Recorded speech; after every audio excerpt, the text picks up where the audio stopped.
hanya dengan Rp15.000 per bulan, Anda telah turut berpartisipasi dalam menyebarkan dakwah bersama Tarbiyah Sunnah. Barakallahu fikum. Assalamualaikum warahmatullahi wabarakatuh. Innal hamdalillah hamdan katsiran tayyiban mubarakan fi kama yuhibbu rabbuna wa yardah. Asyhadu an la ilaha illallah wahdahu la syarika wa asyhadu anna Muhammadan abduhu wa rasuluhu la nabiyya ba'dah. Qala Allah Ta'ala fi kitabil karim, a'udzu as-sami'il 'alim minasyaitonir rajim. Ya ayyuhalladzina amanu taqullaha haqqa tuqatih wa la tamutunna illa wa antum muslimun. Wa ba'd.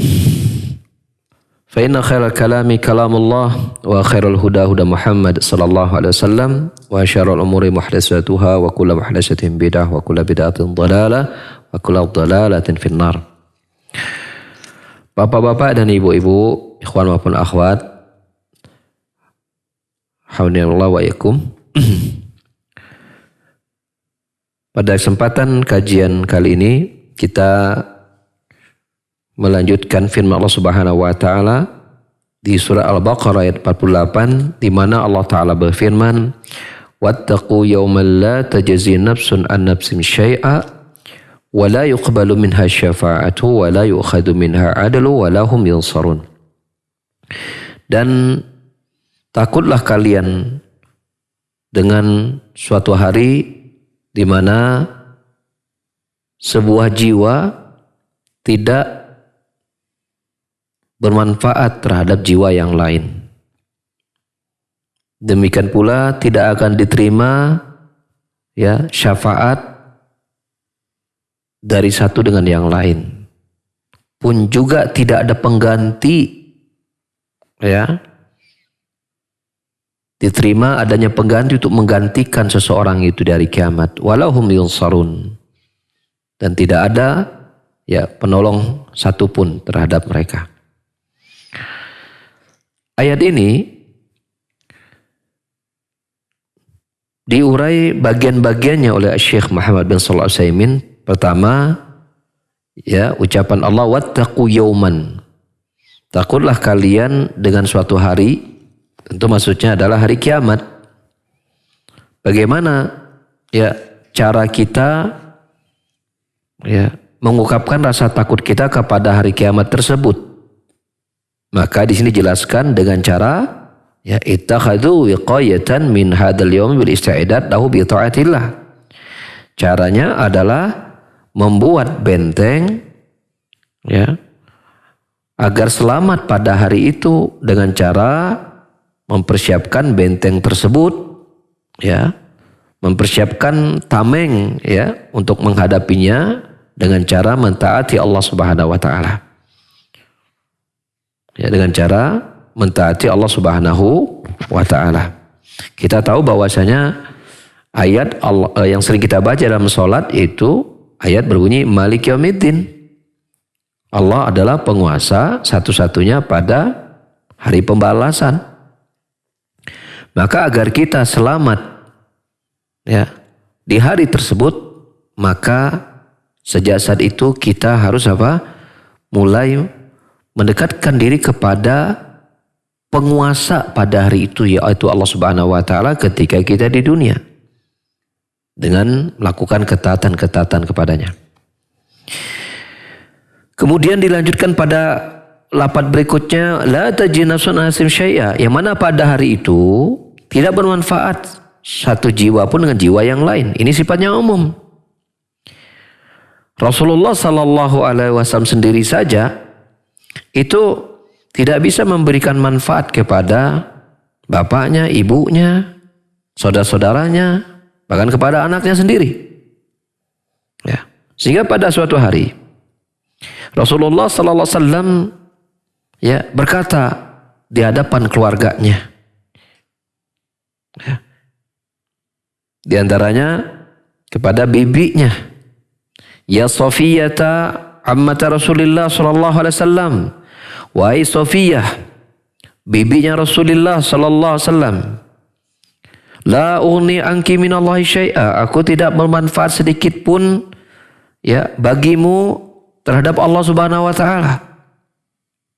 Ya Fatimah binta Rasulillah, wahai Fatimah, anak perempuannya Rasulullah, la ughni anki minallahi syai'a. Aku tidak bisa memberikan manfaat pun sedikit, ya, memberikan sedikit pun manfaat kepadamu. Padahal dia ada anaknya Rasulullah sallallahu alaihi wasallam. Padahal menurut kebiasaan sudah sepantasnya mestinya seseorang itu dia membela istrinya, membela anaknya, membela keluarganya. Tapi di hari kiamat, ya, pembelaan itu tidak akan terjadi sama sekali. Makanya Allah Subhanahu wa taala, ya, di dalam surah Al-Mu'minun ayat 101 berfirman, "Fa idza nufikha fis suri fala ansaba bainahum yauma idzi wa la yatasaalun." Tatkala sangkakala ditiup, maka pada hari itu tidak ada lagi hubungan nasab di antara mereka.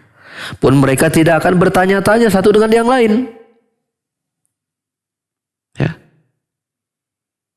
Anak tidak akan bertanya, di mana bapak saya?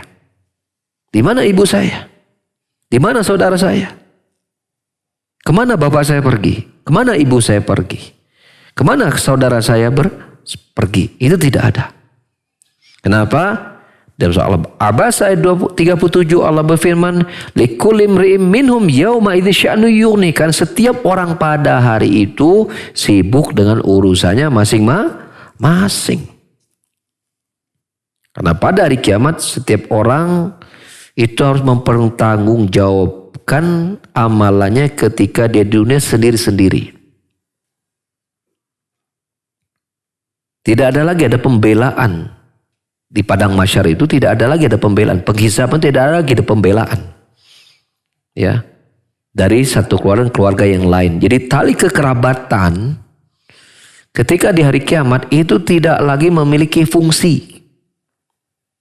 Tidak lagi memiliki fungsi. Semua akan berjalan sendiri-sendiri. Oleh karenanya ketika misalnya kita menjadi bapak dalam sebuah keluarga nih. Ketika kita mendidik, kita berdakwah kepada keluarga, ingat itu tujuannya apa? Untuk menyelamatkan diri kita dulu. Kelak pada hari kiamat kita akan ditanya tanggung jawab kita sebagai sebuah keluarga, apalagi sebagai kepala keluarga. Gitu. Adapun kemudian apa yang kita lakukan, apa kemudian membuat mereka menjadi baik, maka kebaikannya ya buat kita juga. So nanti Allah akan tanya tentang apa yang kita lakukan pada keluarga kita.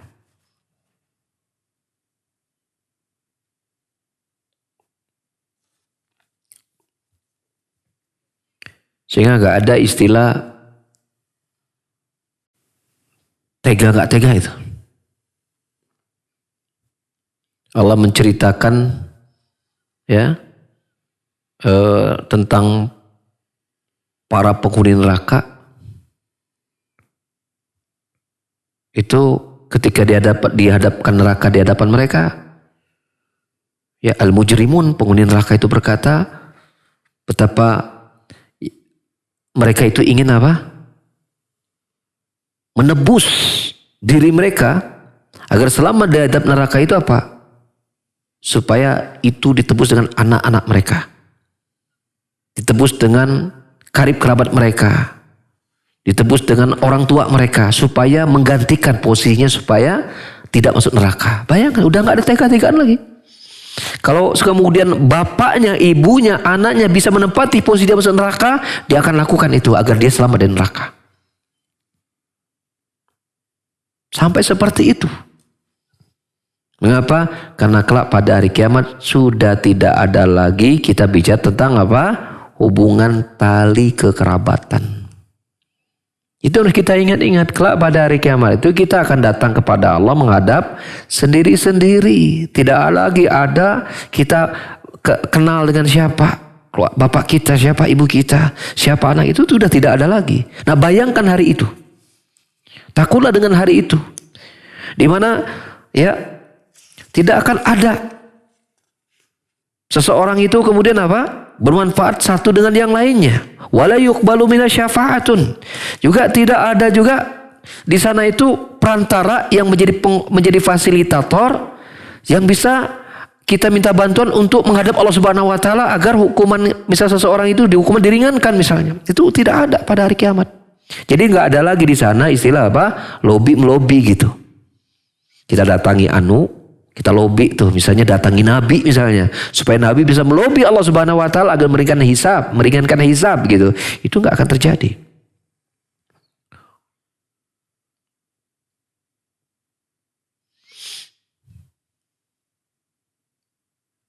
Tapi kan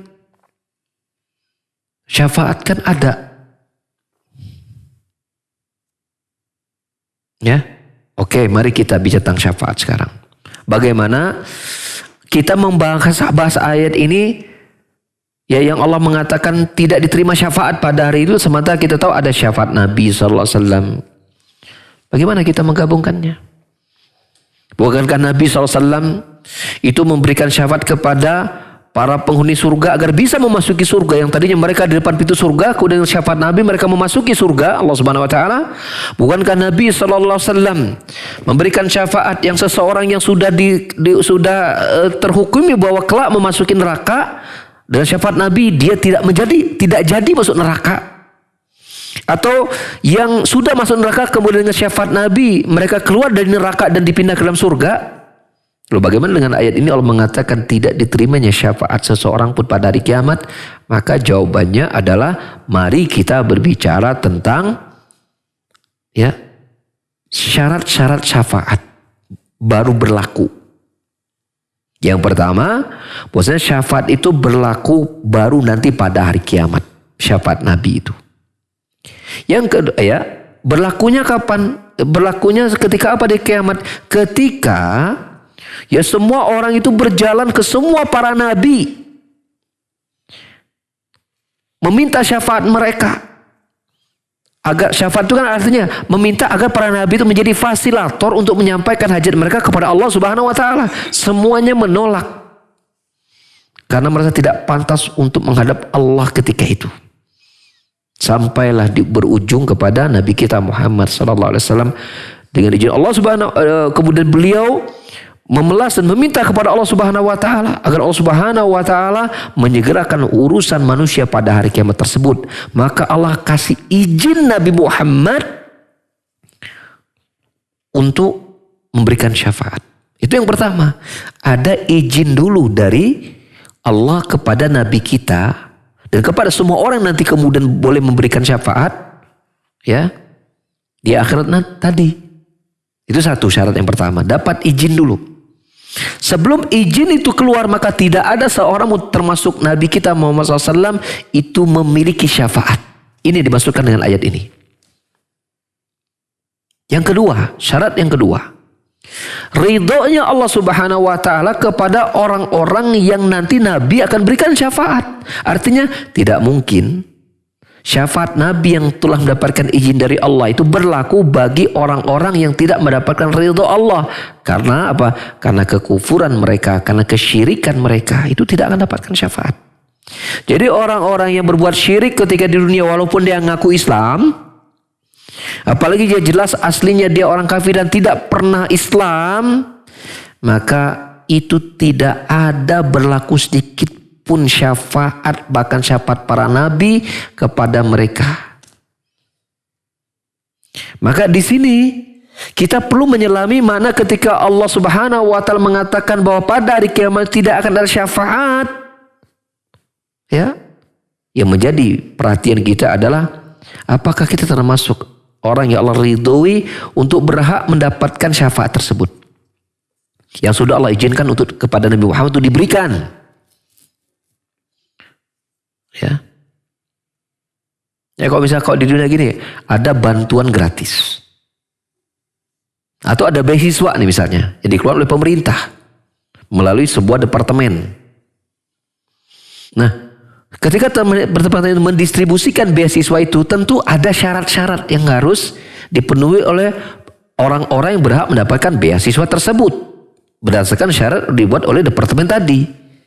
Nah demikianlah Bahwa ketika Allah Subhanahu wa taala mengizinkan Nabi Muhammad untuk memberikan syafaat yang Allah tidak berikan kepada yang lain pada saat itu, dalam pengertian syafaat kubro, ya, syafaat yang paling besar, yaitu minta mendekatkan diri kepada Allah Subhanahu wa taala agar urusan manusia disegera pada hari kiamat Allah hanya berikan kepada Nabi kita Muhammad SAW. Maka berikutnya syafaat itu tidak berlaku kecuali hanya orang yang Allah ridhoi dari kalangan ahlu tauhid saja, dari kalangan orang yang masih imannya ada saja. Adapun selain itu tidak berlaku syafaat. Berlakulah ayat ini bahwasanya tidak ada syafaat satu dengan yang lain. Nah, ini harus menjadi perhatian kita. Bagaimana ketika kita hidup di dunia ini, kita bisa mempertahankan status iman kita sampai kita mati. Karena bila mati dalam keadaan beriman, pasti dapat syafaat dengan izin Allah Subhanahu wa taala. Pasti. Gitu.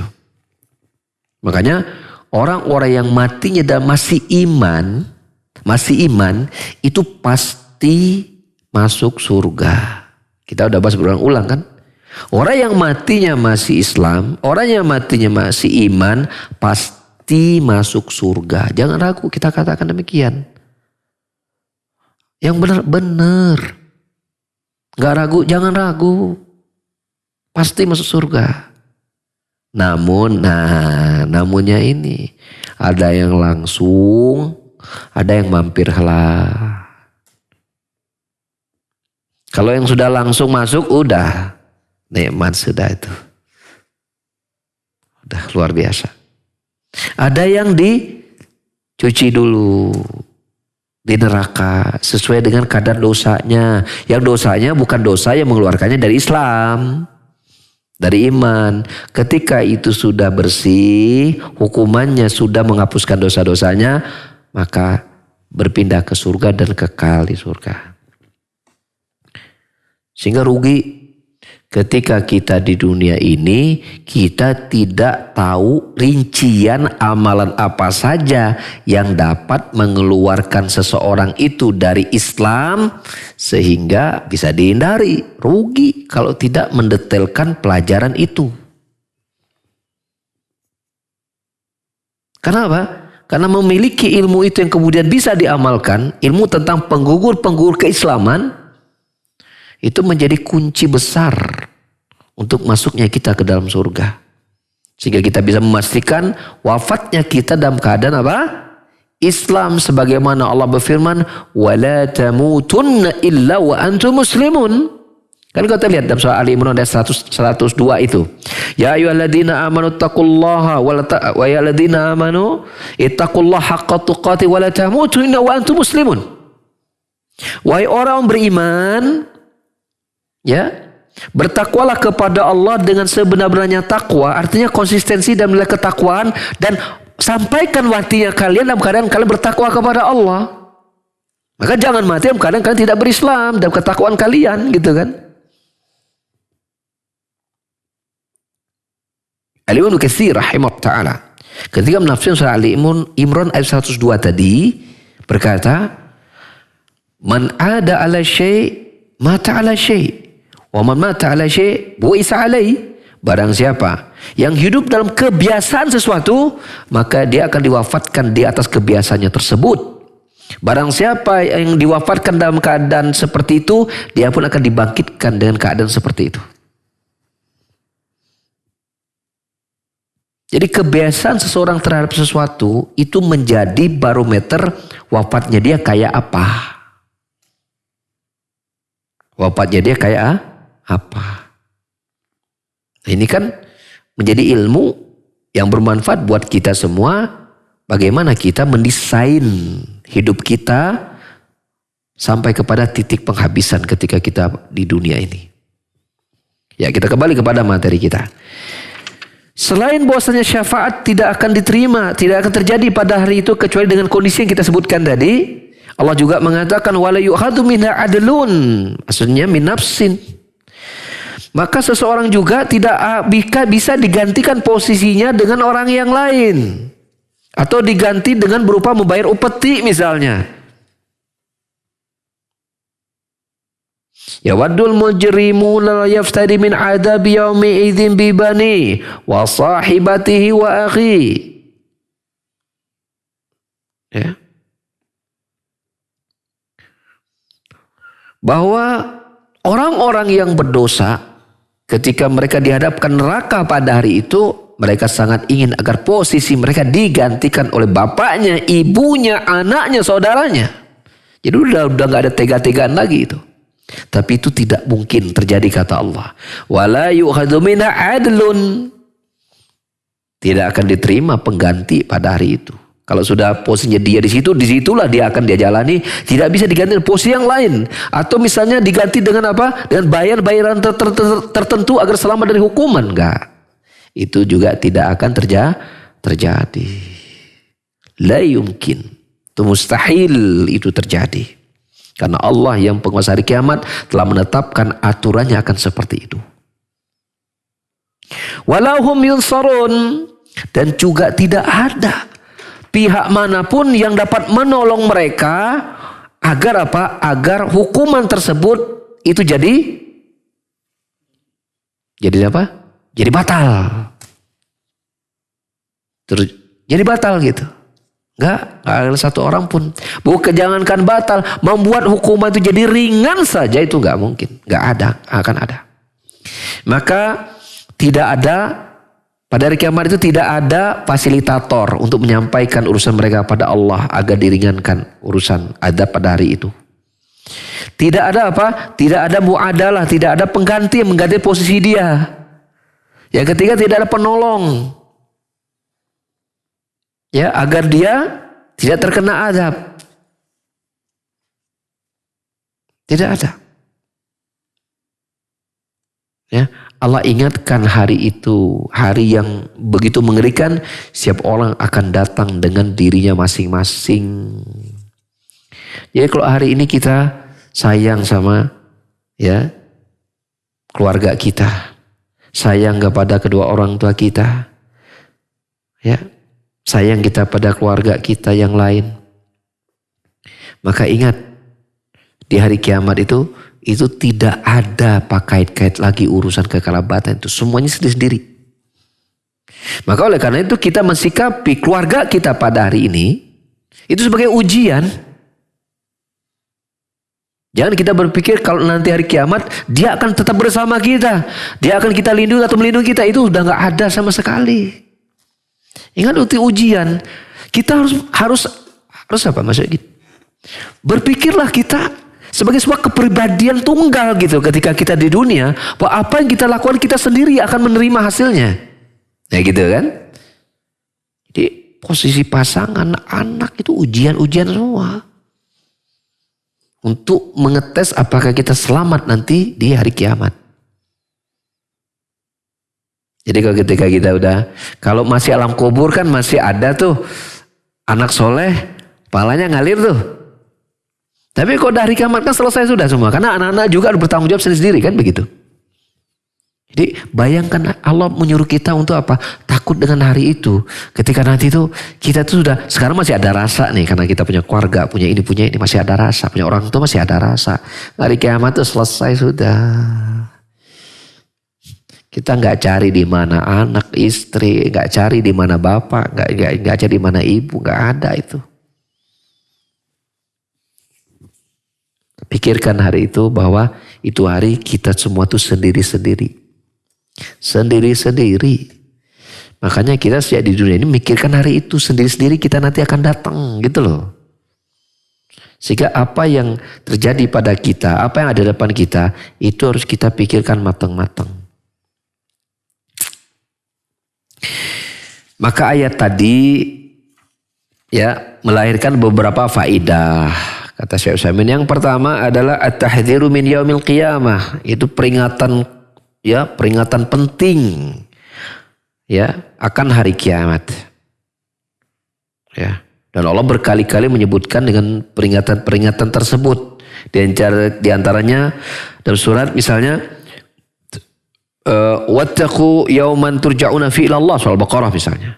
Takutlah kalian dengan hari di mana kalian dikembalikan kepada Allah Subhanahu wa taala. Dan surah Al-Muzammil juga, yauma yaj'alul wildana syiba. Hari itu hari di mana anak-anak itu beruban. Ya, anak-anak itu beruban. Jadi mendekati hari kiamat itu anak-anak itu boleh banyak beruban. Anak-anak loh beruban. Ya. Peringatan penting ya, peringatan besar tentang hari kiamat. Diingatkan. Ya. Yang kedua adalah bahwasanya pada hari kiamat itu seseorang tidak akan bisa memberikan ya pertolongan kepada orang yang lain. Berbeda di dunia. Ya, berbeda di dunia. Terjadi hubungan interaksi, pemberian manfaat atau terhilangnya mudarat ya akibat hubungan interaksi tersebut. Di hari kiamat tidak ada sama sekali. Ya. Kan kalau kita bilang hari kiamat, ngurus apa sih hari kiamat tuh? Ngurus dagang? Enggak mungkin. Ngurus keluarga? Enggak ada. Kalau di dunia kan kita ngurusnya kan banyak tuh. Ngurus kebun gitu kan. Ngurus rumah. Ngurus kerjaan kantor. Ngurus badan, mandi makanya kan. Ngurus mikirin pakaian, mikirin kendaraan. Mikirin rumah bocor enggak gitu kan. Coba dari pagi sampai malam itu. Apa yang kita pikirkan banyak. Saya sering mengilustrasikan begini. Coba deh ya Anda atau kita duduk di pinggir jalan atau depan rumah. Coba 10 menit kita berada di situ. Yang kita pikirkan mungkin sudah ribuan. Duduk nih. Kita duduk ya. Kayaknya duduknya enak nih. Ini 1. Mana kopi 2. Mana sih baru dakte 3. Kita gak kerasa loh. Itu kalimat-kalimat yang menjadi pikir kita kan. Maka dalam 10 menit apalagi 1 jam. Mungkin sudah ribuan yang kita pikirkan. Tapi ketika di hari kiamat. Itu semuanya gak ada. Ketika kita akan mati. Itu tidak ada. Di alam kubur itu pertanyaan malaikat menghadap akhir. Itu tidak ada lagi pertanyaan yang menuntut kita untuk apa? Merekam semua yang kita pikirkan. Di dunia gak ada. Hanya 1 tok itu. Selamat enggak. Hanya itu doang. Bayangkan jutaan pikiran ketika kita di dunia.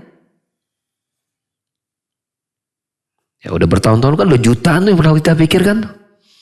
Itu tidak akan terjadi pada hari kiamat kecuali, atau jangan hari kiamat, di alam kubur aja. Itu kecuali hanya 1 yang kita pikirkan. Kita selamat atau tidak.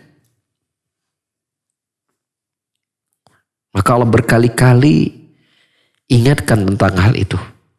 Bahwa seorang itu tidak akan bisa nolong kita kok dari kiamat.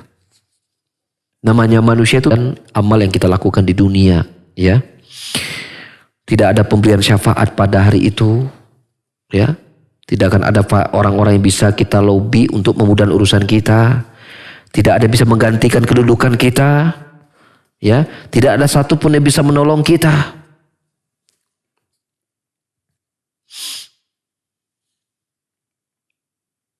Bila seseorang itu penuh dengan kemaksiatan, ya, Allah berkata kepada mereka, "Malakum la tanasarun, bal humul yaumul mustaslimun." Kalian itu tidak akan bisa saling menolong satu dengan yang lain. Pada hari itu kalian semuanya sudah pasrah, sudah. Ya. Mana berhala-berhala kalian bisa menolong? Siapa orang-orang penting yang akan membantu kalian pada hari itu tidak akan ada sama sekali. Maka Allah ingatkan kepada kita bahwa kembali kesimpulannya ya, bahwasanya toh pada akhirnya kita sendiri yang akan mempertanggungjawabkan apa yang kita amalkan.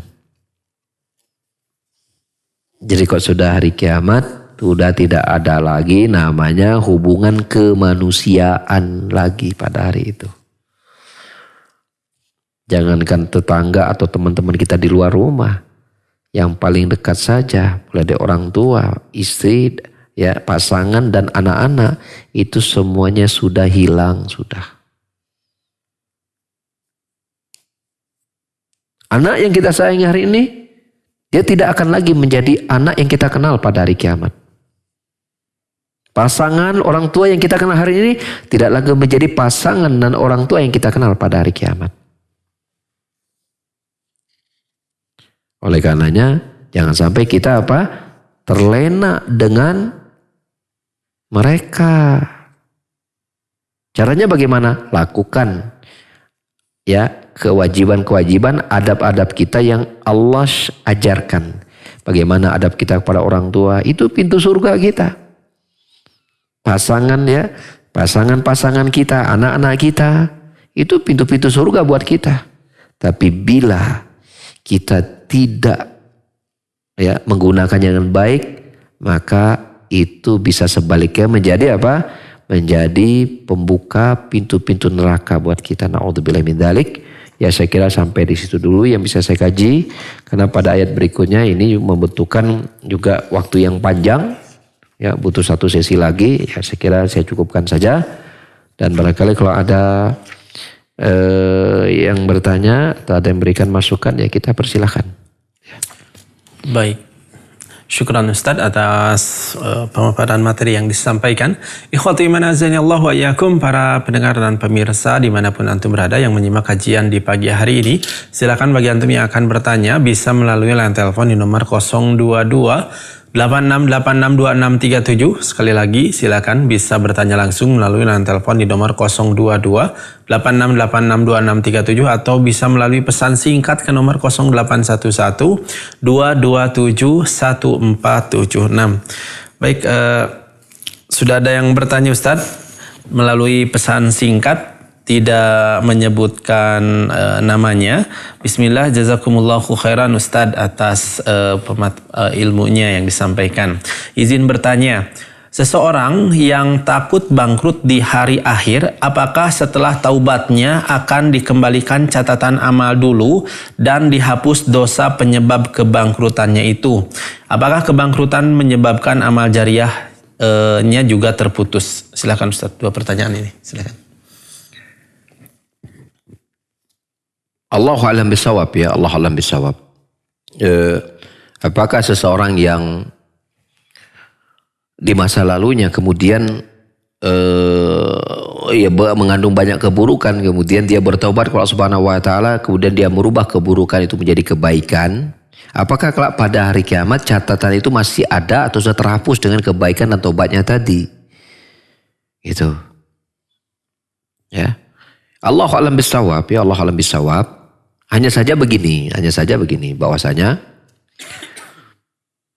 terlepas dia masih ada atau tidak, yang jelas taubat itu sudah merupakan kondisi baru seseorang itu ya di hadapan Allah Subhanahu wa taala.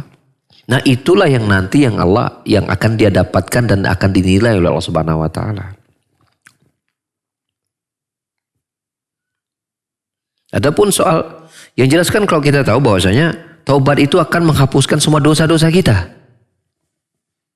Sehingga taubat itu membuat kita itu menjadi makhluk yang baru lagi gitu.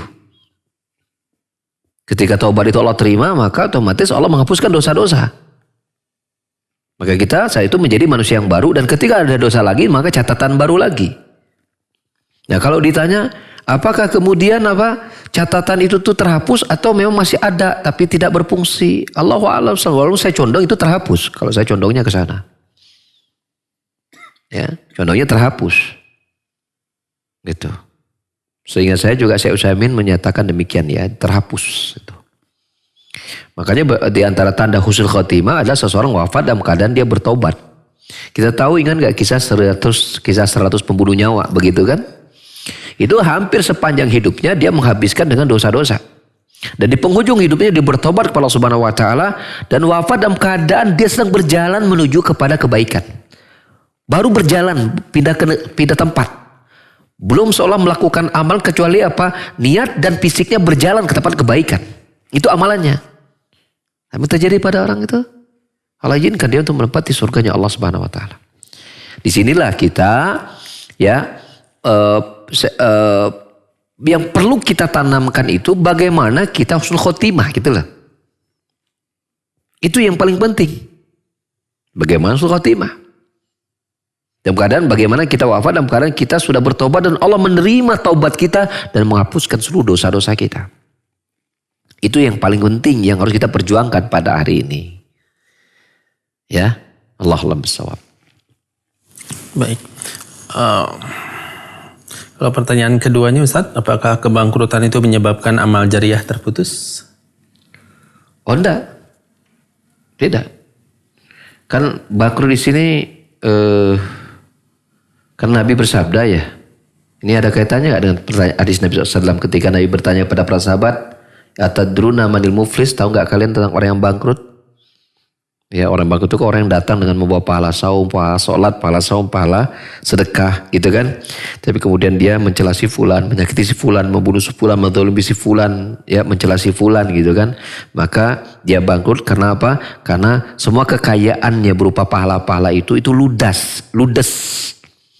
Karena diberikan kepada orang yang dia zalimi tadi. Ya, bila kemudian dia tidak memiliki pahala lagi, udah diludes tadi, ya dosanya masih ada karena nggak cukup gitu modal pahalanya untuk membayar dosa-dosa orang yang dia zalimi. Maka ketika dia sudah tidak punya lagi simpanan pahala, maka dosa orang itu dipindahkan ke dia. Ya, dipindahkan ke dia karena nggak cukup untuk melunasi dosanya tadi gitu kan dari pahala yang dia miliki. Nah ini bangkrut ya dalam pengertian hadis Nabi SAW. Lalu apakah kemudian orang seperti ini bermanfaat baginya amal jariah? Nah kalau kita bicara tentang bangkrut tadi itu kan berarti hubungannya hari kiamat. Sedangkan makna sedekah jariah, ya amal jariah tadi itu bermanfaat di alam kubur. Nah kata Nabi bersabda bahwa idza matal insan inqata'a min salas, kalau seseorang itu mati maka terputus amalnya hari itu yang membuat pahalanya bertambah misalnya.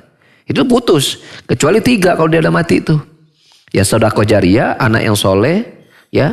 Kemudian harta ya, ilmu yang dia bermanfaat gitu kan. Gitu.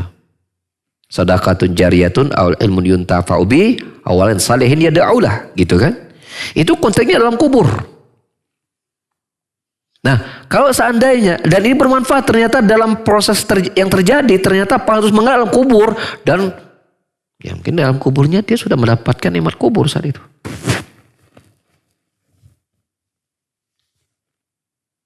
Maka seseorang yang kalau dalam kubur mendapatkan nikmat, itu jaminan tuh di akhiratnya dia bagus. Oleh karenanya perbanyak investasi itu. Investasi sedekah jariah, investasi anak soleh, investasi ilmu bermanfaat. Kenapa? Itu akan membuat ya kalau seorang mendapat kebaikan, maka baik itu bertambah dalam kubur. Kalau dia mendapat keburukan, dia akan berubah menjadi kebaikan karena paling terus mengalir itu. Kan karena berfirman, innal hasanat yazhibun sayyiat. Sungguhnya kebaikan itu akan menghilangkan keburukan-keburukan. Maka seorang di dalam kubur kan karena keburukannya. Nah, ketika ada tiga amal bermanfaat tadi, maka itu akan menghilangkan kesulitannya di dalam kubur. Ketika kesulitan sudah dalam kubur, maka di akhirat dia akan mudah. Kita teringat kisah Utsman bin Affan tuh. Tiap kali lewat kuburan, ayo nangis. Nangis sejadi-jadinya gitu. Tapi para sahabat bingung. Kalau Utsman di samping Rasulullah biasa-biasa aja gitu. Kalau diingatkan tentang surga neraka, dia biasa. Ya. Tapi kalau diingatkan alam kubur, diingatkan sampai lewat depan kubur dia menangis gitu kan. Ditanya, aneh. Diingatkan surga neraka biasa. Tapi kok diingatkan tentang alam kubur, diingat lewat depan kubur kok menangis gitu. Apa kata Utsman bin Affan? Lihat bagaimana pola pikir yang cerdasnya Utsman bin Affan. Sungguh barang siapa yang bisa melewati ini, maka di sananya akan lebih ringan kata dia. Tapi kalau di sini sudah bermasalah alam kubur, maka di sana lebih berbahaya. Lihat bagaimana pola pikir Utsman bin Affan.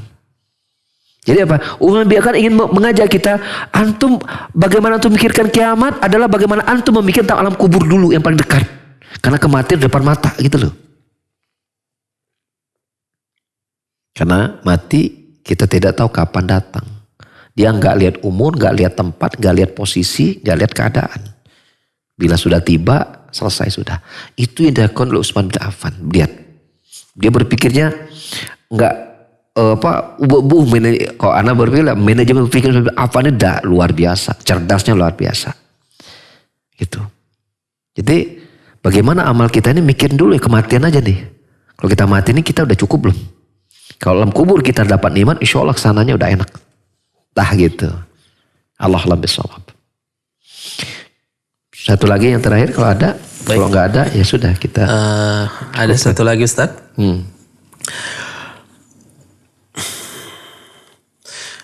Dari Bapak Asep di Sukabumi Ustaz. Pertanyaannya, Assalamualaikum, apa nih izin bertanya, apakah nanti di padang mahsyar ketika amalan kita habis, apakah kita bisa masuk ke surga Ustaz? Barakallahu fiik. Amalan kita habis? Iya. Mungkin Maksudnya pahalanya ya. Oh. Pahala dari amalan. Mungkin kalau amalan tidak ada amalan nih. Iya. Mahsyar ya. Apakah kita masuk surga? Iya, baik. Jadi begini.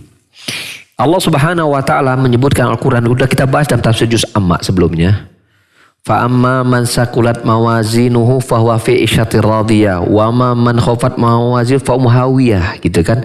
Barang siapa yang amalan baiknya lebih berat, ya, maka dia berada dalam kehidupan yang menyenangkan, gitu kan, diridhoi oleh Allah Subhanahu wa taala. Barang siapa yang amalan buruknya ternyata lebih berat, maka tempat kembalinya ada di neraka hawiyah, neraka yang panas menyala-nyala. Di sana tidak disebutkan, kata Syekh Utsaimin dalam membahas tafsirnya, tidak disebutkan orang yang pahala sama dosanya itu seimbang. Itu. Maka di situ dia ditempatkan di dalam namanya Al-A'raf, sebuah tempat antar surga dan neraka, menunggu keputusan dari Allah Subhanahu wa taala dan tidak tahu kapan. Ketika dia melihat ke kanan ada penghuni surga, betapa ingin yatma'un, betapa inginnya mereka masuk surga, tapi nggak bisa. Ketika mereka melihat ke kiri pun neraka, mereka sedihnya luar biasa dan ketakutan luar biasa kalau ternyata Allah masukkan mereka situ. Disitulah andai, ya di situ pentingnya kita menentukan amal. Andaikan amal kebaikan sedikit aja, bedanya dikit gitu. Dikit aja bedanya. Karena satu amalan yang dilakukan oleh seseorang, maka masuk dalam surga langsung. Bayangkan. Begitu juga kalau kalau dikit aja amalan kebaikan, dikit saja bedanya, langsung masuk surga langsung. Tapi kalau ternyata dikit aja, apalagi banyak gitu ya, dosanya lebih banyak, makanya tergantung Allah Subhanahu wa taala. Allah Subhanahu wa taala. Bila Allah menghendaki, Allah ampuni dan langsung masuk surga. Bila Allah menghendaki, Allah adab dia, itu tergantung kadar dosa yang lebih banyak tadi daripada pahalanya. Ya kok pertanyaannya, bagaimana kok pahalanya habis? Pertanyaan, kalau pahalanya habis juga nggak dosanya? Pertanyaannya, kalau kayak itu kan ada namanya timbangan neraca ya. Berarti kalau habis tuh maksudnya habis gimana, kan nggak ngerti kita juga. Maksudnya habis gimana? Yang ada adalah kalau ditimbang ternyata, kan ini kita bilang hari kiamat loh ya. Hari kiamat yang ada ditimbang apakah pahalanya lebih banyak atau dosa lebih banyak atau dia seimbang gitu kan. Kan kita sudah bicara tentang nasibnya seseorang itu. Kalau yang dimaksud dengan pahalanya habis begitu di hari kiamat, ya pahalanya nggak ada, ya. Pahalanya nggak ada, pertanyaan kita dosanya ada atau tidak? Itu yang kita bahas. Pahalanya nggak ada itu karena dipakai untuk menebus dosa. Kalau seandainya dosa juga habis, berarti apa? Berarti dia berada dalam kebaikan. Kenapa? Ketika tuh pahala berhasil menghanguskan dosa, berarti apa? Berarti pahalanya dominan. Berarti pahalanya dominan. Tapi kok seandainya tidak bisa menghapuskan karena berimbang, nah itu tadi ada tempat penantian dulu. Maka pertanyaannya, kalau pahala habis bisa surga atau tidak? Ya, tadi sudah kita bahas. Tetapi kalau dia orang beriman, nah kalau dia bisa pahala pasti orang beriman kan? Pasti bisa masuk surga gak? Jawabannya bukan bisa, pasti masuk surga. Pasti masuk surga. Kalau tadi bicara tentang pahala habis, berarti ada pahala orang beriman nih berarti kan. Kalau orang kafir sudah nggak ada lagi dihitung mizan timbangan dia tentang pahala. Orang kafir itu udah langsung nggak ditimbang, nggak dihisap hari itu. Gitu, udah pasti neraka sudah. Itu selesai sudah urusannya. Tapi orang beriman pasti masuk surga. Jadi pertanyaannya, apakah orang nanti yang pahalanya? Nah gitu kan, pahalanya habis. Berarti orang beriman tuh. Bisa masuk surga? Jawabannya bukan bisa, pasti masuk surga. Yang kok pertanyaannya dikembangkan lagi, apakah langsung atau tidak? Nah itu perlu dirinci. Itu perlu dirinci. Ya, ini pembahasan cukup penting karena berkaitan masalah keyakinan ya. Dan orang seorang belajar tauhid memang harus lebih dalam ya dalam masalah itu. Tapi dari penjelasan para ulama yang saya sedikit pelajari, demikianlah ya penjelasan dari mereka, baik menukil ayat maupun hadis serta pendapat para ulama dari masa ke masa dari ulama Ahlussunnah wal Jamaah tentang bahwasanya orang-orang yang dosa yang lebih banyak daripada, berarti muslim itu maksudnya ya, daripada kebaikannya, maka ini dia tahta masyiatillah, maka dia berada di bawah keputusan atau kehendak Allah Subhanahu wa taala. Bila Allah menghendaki, Allah ampuni dosanya dan dia langsung masuk surga, atau bila Allah berkehendak, ya Allah siksa dia di neraka sesuai sebesar kadar dosanya, untuk kemudian Allah pindahkan dia ke surga dan menetap di surga selama-lamanya. Semoga Allah Subhanahu wa taala, tentu harapan kita hanya satu, yaitu memasukkan kita ke surga secara langsung dan menyelamatkan kita sejauh-jauhnya ya dari neraka. Amin Allahumma amin. Subhanakallahumma bihamdika asyhadu an la ilaha illa anta astaghfiruka wa atubu ilaik wa akhiru da'wana alhamdulillahirabbil alamin. Assalamualaikum warahmatullahi wabarakatuh.